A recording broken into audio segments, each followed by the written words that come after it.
I was tied up in the basement and tortured to death. Before I died, I sent my last text message to Fu Jiuqing, the young master of the Beijing Circle whom I had loved for 10 years. It hurt so much. He didn't reply. At that time, he was accompanying his first love to a fashion show in Paris. The moment I took my last breath, Fu Jiuqing, who was putting a necklace on his white moonlight, suddenly doubled over in pain, letting out a sharp cry, in front of everyone.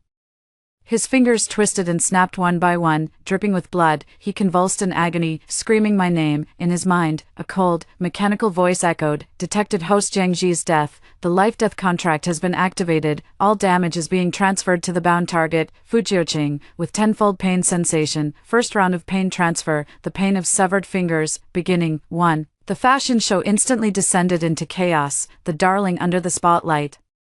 The untouchable crown prince of the capital's elite circle, Fu Jiuqing, was now curled up on the ground like a shrimp with its spine crushed. His handsome face was contorted with extreme pain, and cold sweat soaked through his expensive tailored suit. Jiuqing, what's wrong with you? Lin Weiwei, her face pale with fright, crouched down to help him but was abruptly pushed away by him. Don't touch me. Fu Jiuqing's roar carried a fear he himself hadn't even realized.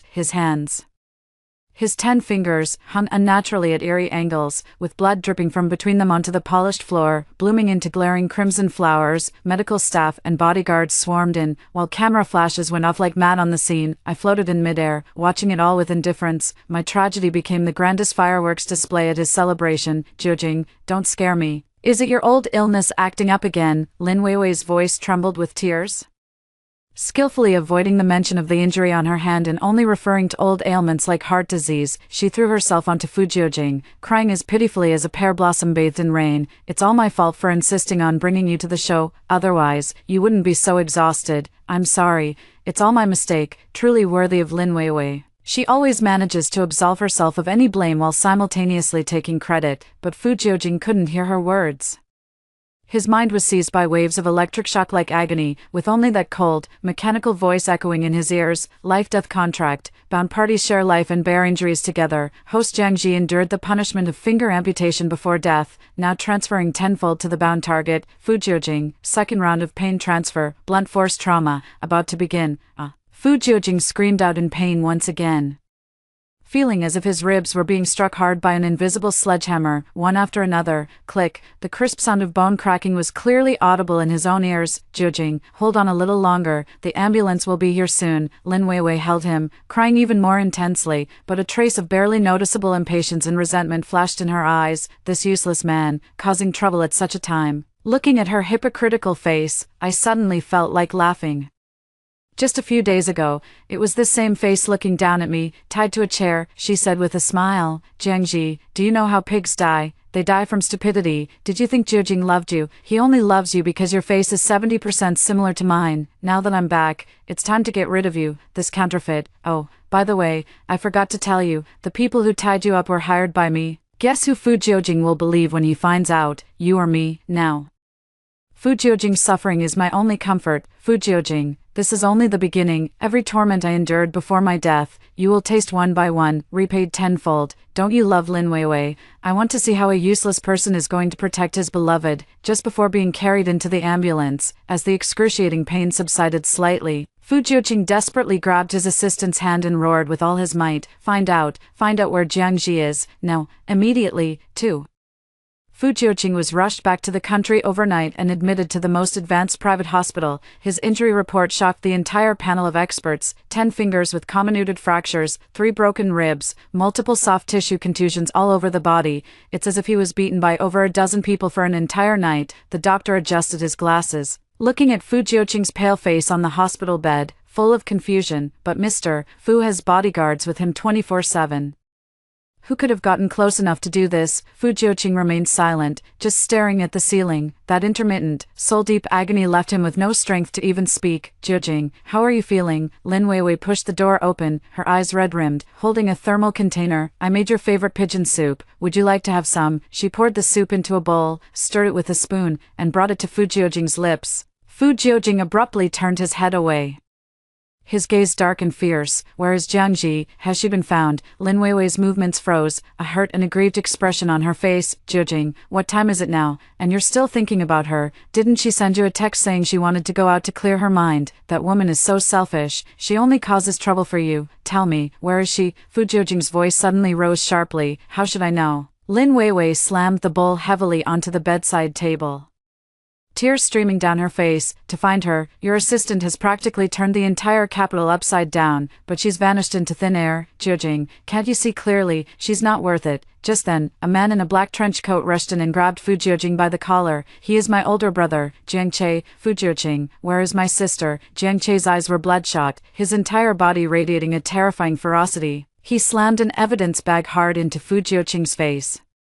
This is Gigi's phone. I found it in the basement of an abandoned factory in the suburbs. The last text message was sent to you. Where is she? Fu Jiuqing's gaze fell on the familiar phone case, and his mind went blank with a buzz. Abandoned factory, basement. One winter a year ago, I was also locked by him in a villa in the suburbs, just because I saw him hugging Lin Weiwei, who had just returned from abroad. He locked me in a room without heating for 3 whole days.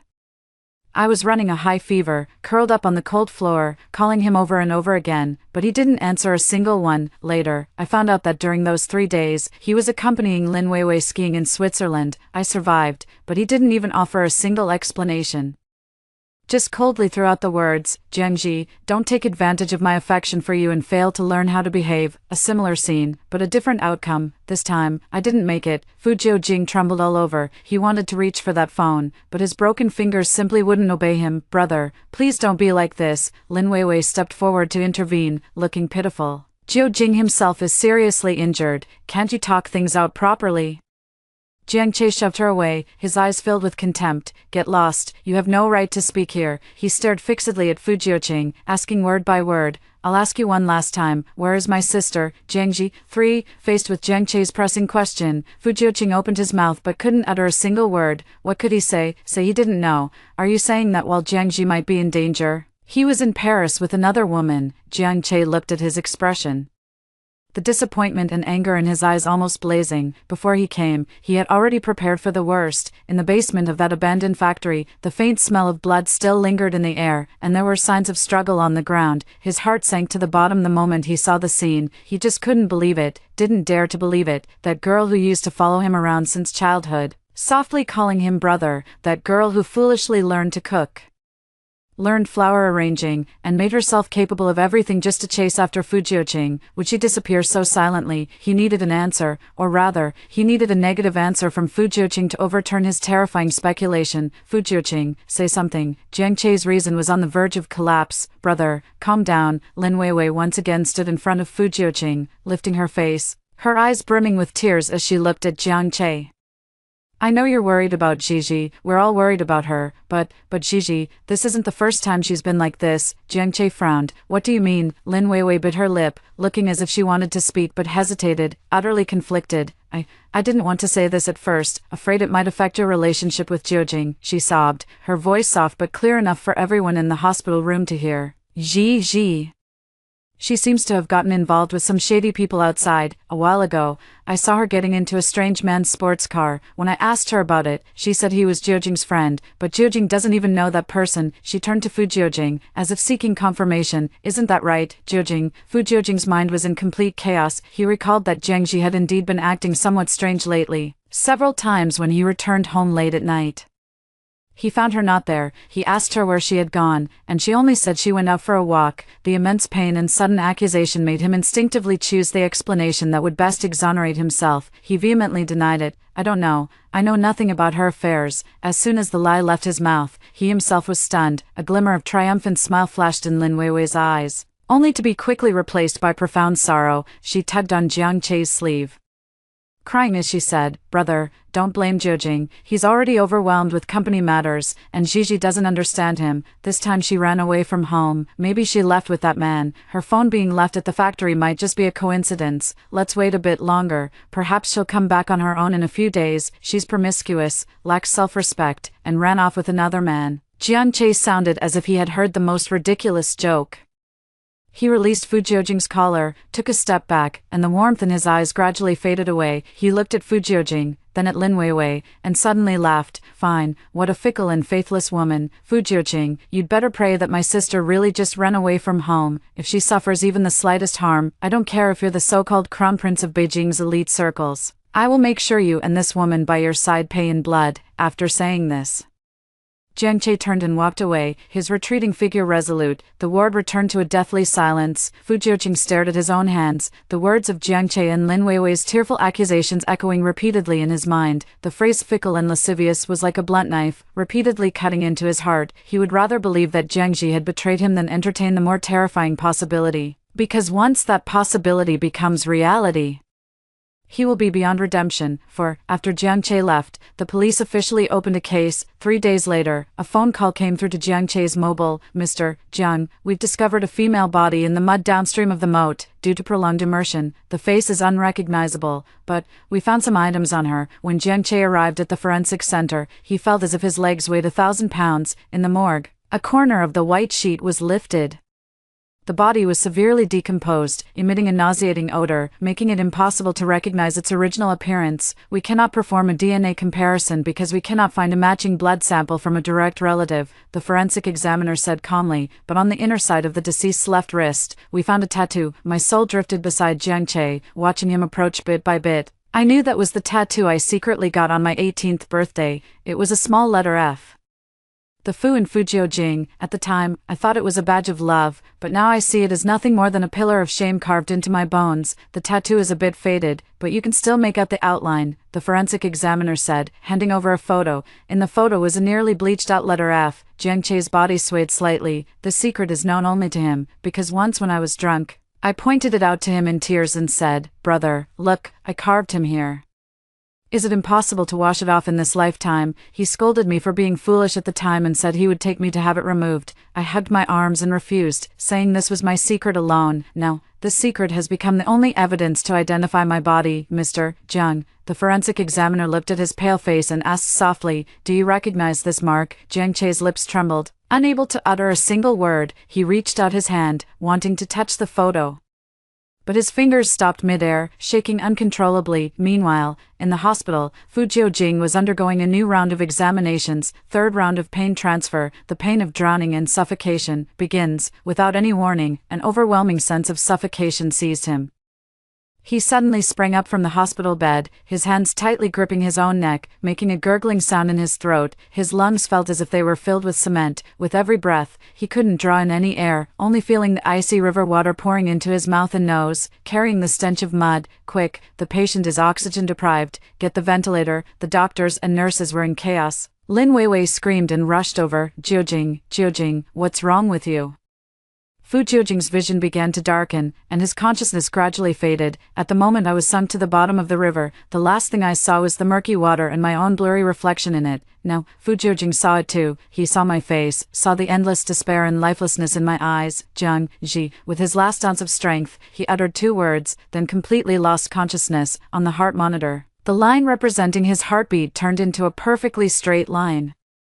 In the forensic center, the forensic examiner looked at Jiang Che, who was on the verge of fainting, and spoke again, his voice tinged with a hint of compassion. "Mr. Jiang, could you please confirm if this tattoo belongs to your sister, Jiang Ji?" "Yes." Jiang Che's voice was as light as a sigh, yet carried the weight of 1,000 pounds. The moment the word left his lips, it was as if all the strength had been drained from his body, and he slumped against the wall in despair. From that point on, the missing Jiang Ji was declared dead. When the news reached the hospital, Fu Jiujing had just been pulled back from the brink of death. He wore an oxygen mask, his chest heaving violently, the hallucinations of drowning not yet fully subsided. Jiang Che pushed everyone aside and walked to his hospital bed. There was no anger, no shouting. He just looked calmly at Fu Jiujing, stating a fact. "Fu Jiujing, Gigi is dead." 5. Her body was found in the moat, soaked for a long time. Her face was already decomposed. The only thing recognizable is the F tattooed on her wrist for you. Jiang Che placed the photo of the tattoo in front of Fu Jiujing. The blurred letter in the photo was like a red-hot branding iron, searing fiercely into Fu Jiujing's pupils. "Dead. Jiang Ji is dead. Impossible. She's just throwing a tantrum. She just ran off with another man. How could she be dead? You're lying." Fu Jiujing pushed the photos away, struggling to sit up. "She can't be dead. You've made a mistake, Jiang Che sneered. Fu Jiujing, are you still deceiving yourself at this point? You said she was fickle and ran off with someone else, didn't you? Then why did she die in that icy river? Tell me. Fu Jiujing's mind went completely blank, all the details he had deliberately ignored, the truths that had been buried under Lin Weiwei's lies, now rushed into his mind one after another. He remembered my last text message, I'm in so much pain.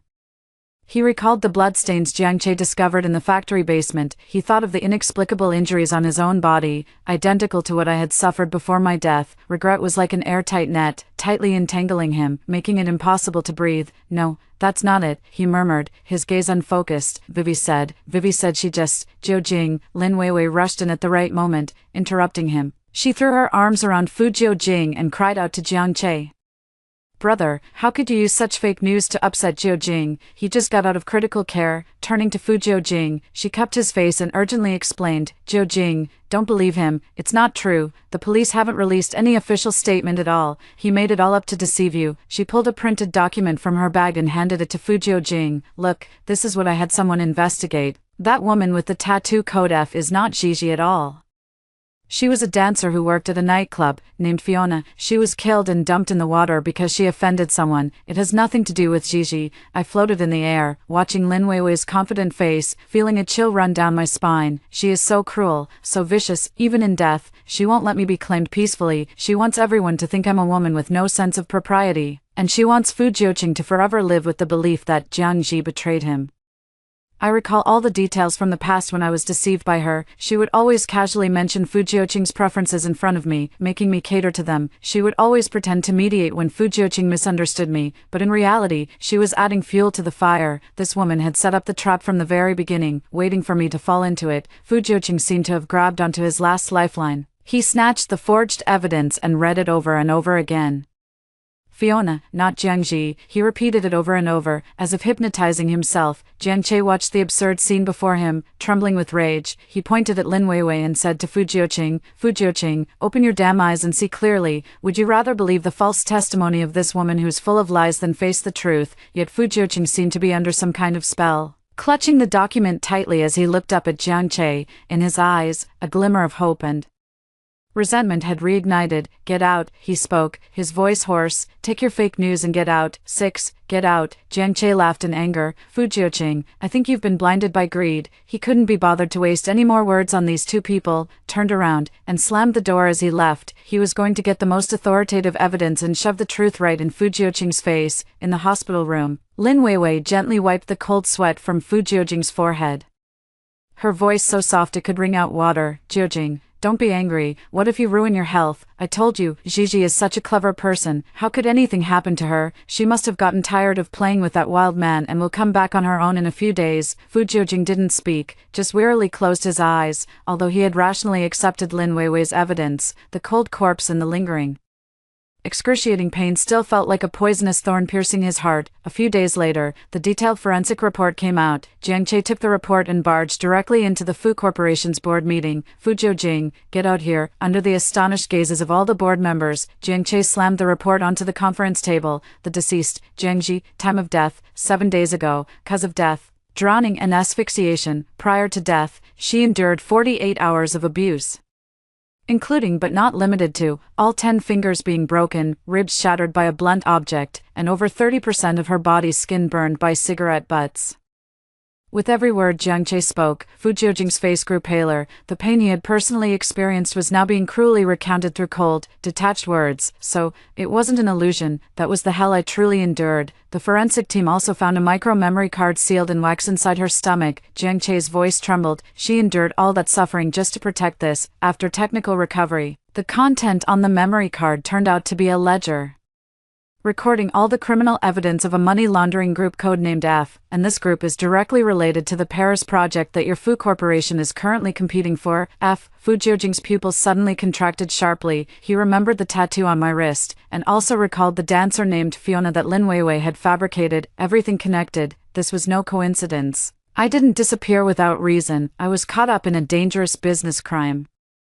I wasn't running off with some random man, I was risking my life to protect evidence that could overturn the entire business world of the capital. Impossible, a sharp female voice rang out. Lin Weiwei had followed them in at some point. She glanced at the report, her face breaking into an exaggerated, disdainful smile. Jiang Che, if you're going to make up a story, at least make it somewhat logical, okay, Jiang Ji.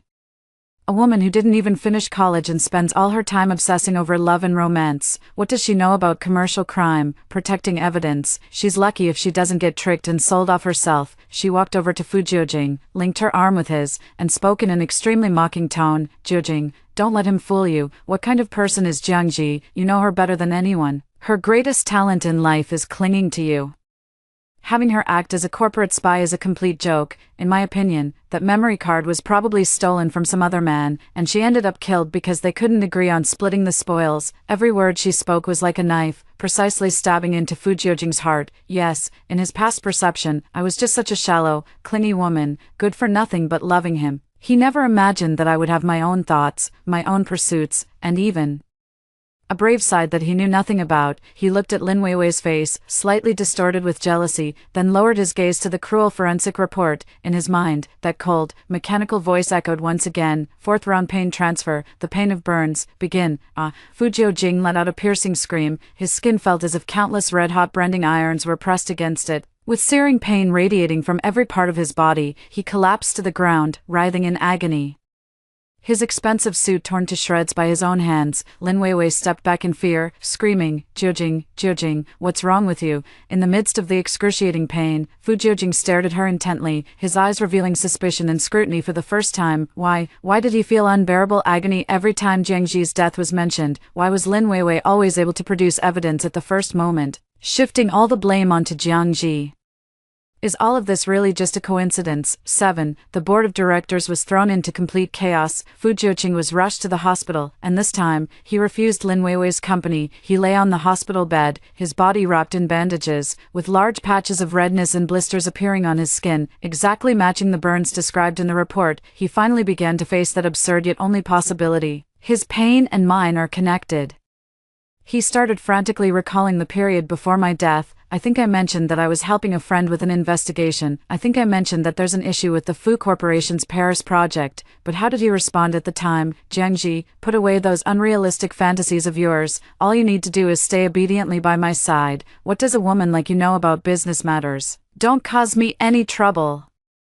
His indifference and disdain pushed me into the abyss with his own hands. Meanwhile, Lin Weiwei seemed to sense the change in Fu Jiuqing's attitude and decided to make one last desperate attempt. She came to Fu Jiuqing with a piece of decisive evidence. Jiuqing, look, she handed Fu Jiuqing several printed chat records. I hacked into Gigi's social media account and found these chat logs between her and a man, according to the records. A man noted as Darling was chatting with me very passionately. Baby, when are you going to break it off with that guy surnamed Fu? Once I get the last payment, we'll run away together. Fu Jiuqing is such a fool, thinking you actually love him. The last message in the chat log was one I sent. Don't worry, everything is going according to plan. This fabricated communication record attempts to define my death as a case of thieves falling out caused by greed. Looking at the words, everything is going according to plan, my soul shuddered violently. A memory I had deliberately forgotten clearly surfaced before my eyes. The day I was kidnapped, I had just gotten the memory card from an informant. I realized someone was following me. In a panic, I ducked into an alley and called Lin Weiwei, because I knew she was having afternoon tea at a nearby cafe. Weiwei, help. Someone's chasing me. I'm in the alley across from you, on the other end of the phone.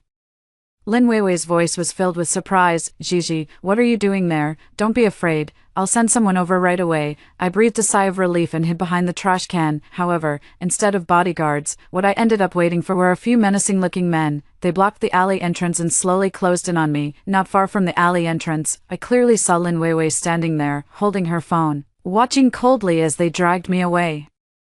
There was even a strange smile on her face. It's her. She refused to save me when I was in mortal danger. In fact, she was the one who revealed my location to the kidnappers. Immense grief and rage filled my soul. How I longed to rush over and tear apart her hypocritical face. In the hospital room, Fu Jiuqing stared at the chat records, his hands trembling uncontrollably. He looked up and saw Lin Weiwei's face, which appeared to be thinking of him and feeling indignant on his behalf. Suddenly, He asked a completely unrelated question. Vivi, where were you on the day Jiangji had the accident? Lin Weiwei's eyes flickered for a moment before she smiled and said, Me, I was at home getting a spa treatment. Why, is that so? Fu Jiuqing's voice was soft, yet carried an unprecedented pressure. But I checked your spending records. That afternoon, you were at a cafe near the location where Jiangji went missing. And you purchased a latte.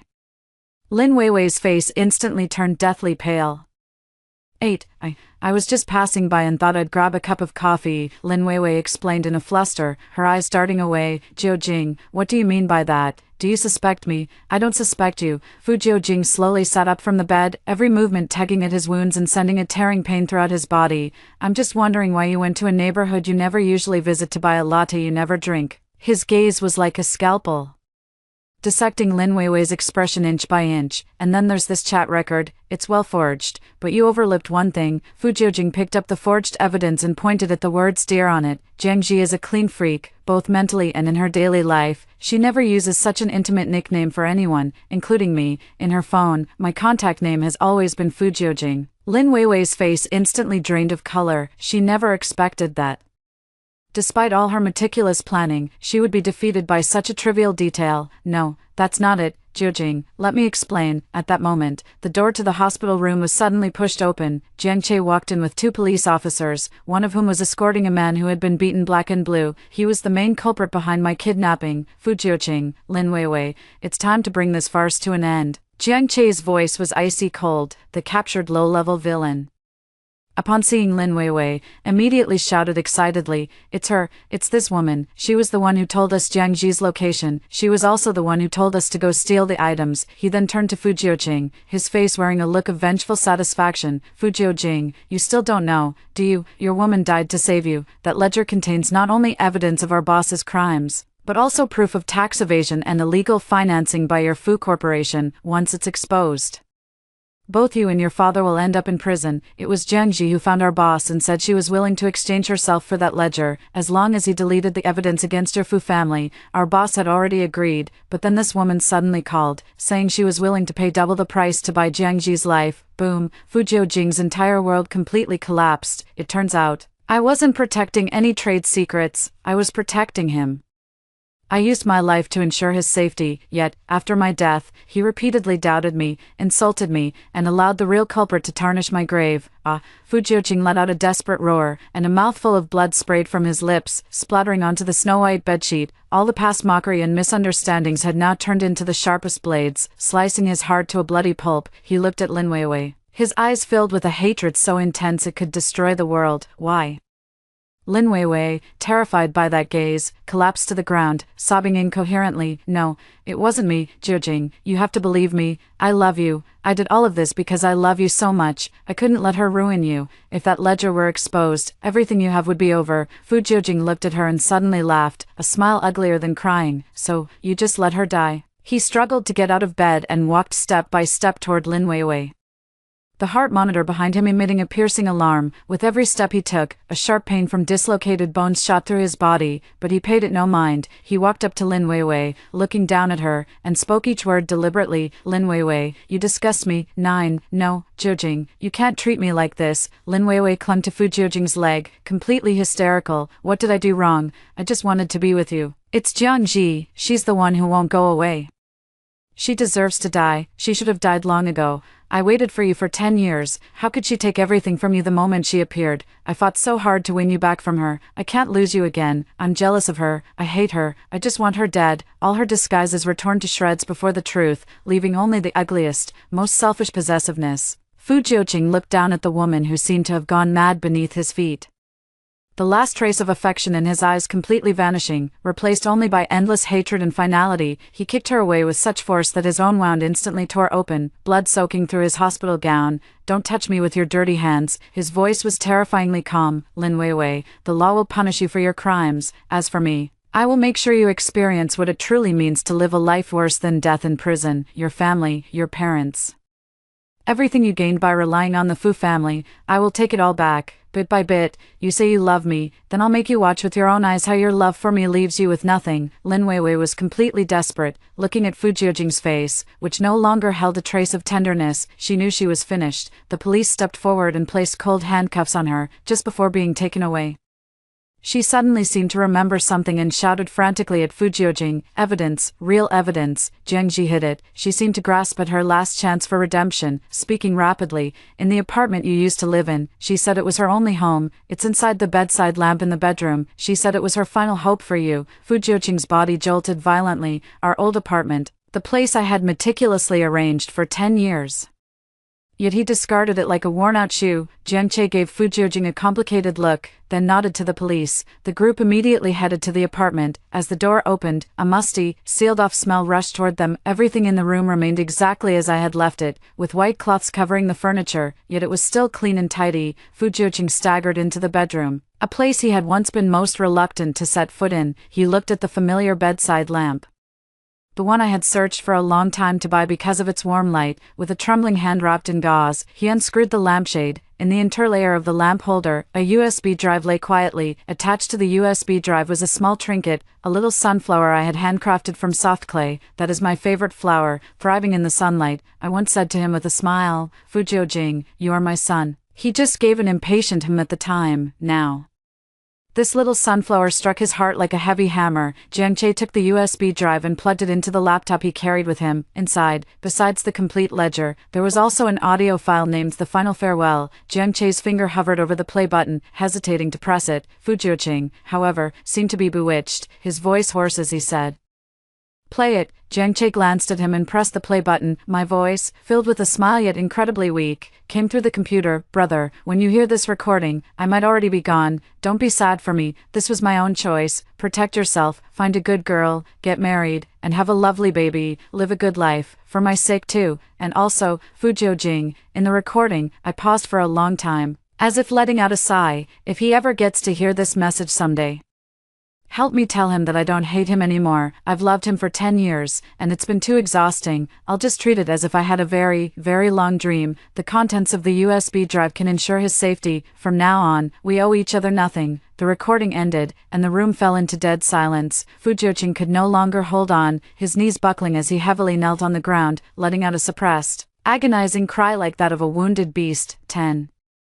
With the ledger from the USB drive and Lin Weiwei's testimony, the massive criminal network entrenched in the capital was completely uprooted. The principal offender was sentenced to death, while Lin Weiwei, convicted of intentional homicide and commercial crimes, was given a life sentence with no chance of parole, forever stripped of any hope for the future. The Fu Group, because Fujiojing voluntarily submitted the other part of the evidence and fully cooperated with the investigation, ended up with a huge fine and a major reshuffle of top management. Although severely weakened, they managed to preserve their foundation. Everything was settled. In front of my tombstone, Jiang Che and Fujiojing stood side by side. There was no photo on the tombstone because not a single intact one could be found. Only the two characters Jiang Ji remained. Jiang Che burned a copy of the verdict in front of the tombstone, and the smoke curled upward. Ji. Those who harmed you have all received the punishment they deserved. May you rest in peace. He took out a small sunflower pinwheel from his chest and stuck it into the soil in front of my grave. Brother knows you like this. From now on, I will come to see you every year. After speaking, Jiang Che glanced at Fujiojing, who was like a living corpse beside him, then turned and left. He knew that for Fujiojing, living was the cruelest punishment. Fujiojing stood alone in front of my grave for a very, very long time. He took out a somewhat faded wallet from his suit pocket. In the inner pocket of the wallet lies a yellowed photograph. In the photo, my 18-year-old self, wearing a white dress, smiles with eyes curved like crescent moons, holding a sunflower pinwheel in my hand, with the university's tree-lined avenue in the background. It was taken on our first date. He had kept it all along, yet never admitted it in front of me. He stretched out his deformed, scar-covered hands, wanting to touch the cold engravings on the tombstone, but his fingertips trembled violently in midair. "Gigi," he finally spoke, his voice hoarse and broken, "I'm in so much pain." This time, only the endless sound of the wind answered him. He knew that the girl who would feel sorry for him, who would rush to him without hesitation, would never return. A year later, Fujiojing gave away most of his family fortune and established a foundation named Shenyang. It is specifically dedicated to helping women who are struggling in danger but are overlooked and misunderstood. In this way, he was carrying out an endless atonement. He became the most eccentric person in the capital, always dressed in an immaculate black suit, wearing specially made gloves to cover his hands that would never recover. He never smiled again. My soul hovered over the cemetery. watching all of this, and the resentment and hatred in my heart had unknowingly faded. Warm memories flashed through my mind. It was the night Jiang Che carried me on his back to look at the stars. It was Fu Jiuqing clumsily setting off fireworks for my 18th birthday. Those moments of loving and being loved diluted the final pain. A warm light enveloped me. A gentle voice whispered in my ear, "Go now. In your next life, you will be born into a warm family, with parents who love you. A healthy body, and a smooth, joyful life free from worries." I turned back for one last look at this world. At the graveside, that small sunflower pinwheel spun tirelessly in the wind. In the distance, Fu Jiuqing's foundation is helping the first girl step out of the shadows and move toward the light. My spirit continues to exist forever in another form. I smiled, turned around, and stepped into that warm light. Goodbye, Fu Jiuqing. Goodbye, my 10-year-long youth that I loved.